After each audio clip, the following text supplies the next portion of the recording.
శ్రీ పలా చంద్రదాస్ గారు బెంగళూరులోని ఇస్కాన్ సంస్థలో గత 30 సంవత్సరాలుగా ఆస్ట్రేలియా మరియు భారతదేశంలో గల అనేక దేవాలయాల్లో ఆ కృష్ణుని భక్తులుగా సేవలు అందిస్తున్నారని తెలిసి మా యొక్క మిత్రులైనటువంటి కర్ర రాజిరెడ్డి మరియు మెతుకురాము గారు ఈ యొక్క ఏరియాలో ఒక మంచి ఆలయాన్ని కనుక తీసుకొస్తే ఈ ఏరియా కూడా డెవలప్మెంట్ వస్తుంది. ఇక్కడ ఉన్న భూములకు కూడా రేట్లు పెరుగుతాయి, కస్టమర్లకు కూడా అనుకూలంగా ఉంటుంది.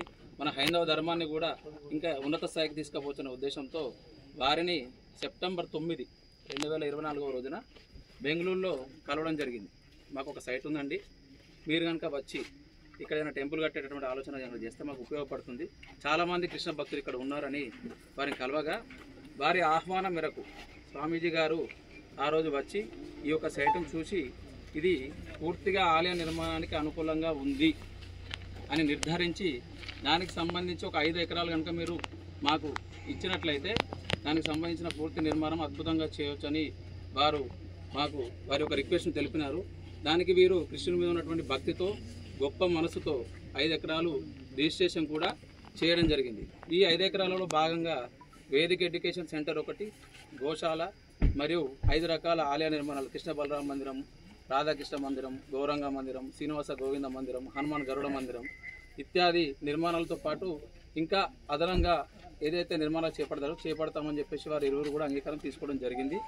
అదేవిధంగా ఈ రిమైనింగ్ ఉన్నటువంటి ల్యాండ్లో కూడా డీడీసీపీ అనుమతులతోని ఉన్నటువంటి అన్ని రకాల ప్రభుత్వ అనుమతులు తీసుకొని మేము ముందుకు పోతామని పనిచేస్తున్న క్రమంలోనే మొన్న ఫిబ్రవరి 18వ తారీఖున భీమారం పోలీస్ స్టేషన్ నందు కేసు అనేది వీరిపైన ఎఫ్ఐఆర్ నమోదు అనేది చేయడం జరిగింది.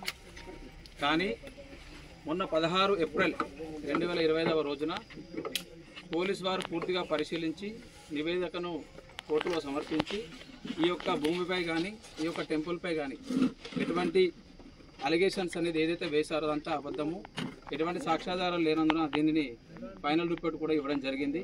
సో ఏదైతే గడిచిన 2 నెలల కాలంలో మాకు జరిగినటువంటి ఇబ్బంది కానీ ఏదన్నా కూడా మమ్మల్ని నమ్మి ఇంతవరకు సపోర్ట్ ఇచ్చినటువంటి మీడియా మిత్రులకు, పోలీస్ వారికి, న్యాయ వ్యవస్థకు మరియు మా కస్టమర్ దేవుళ్లకు, ఏజెంట్లకు పేరు పేరున కృతజ్ఞతలు తెలుపుతూ ఇప్పుడు వీరి ఆధ్వర్యంలో 30వ తారీఖు అక్షయ తృతీయ రోజున జరిగేటటువంటి హనుమాన్ విగ్రహ ఆవిష్కరణ మరియు మందిర నిర్మాణానికి సంబంధించినటువంటి ప్రాణప్రతిష్ఠకు సంబంధించిన పూజా కార్యక్రమానికి అధిక సంఖ్యలో హాజరై దాన్ని విజయవంతం చేయాలని, దానికి మీరందరూ కూడా తోడ్పాటు అందించాలని మనస్ఫూర్తిగా కోరుకుంటూ సెలవు తీసుకుంటున్నాను.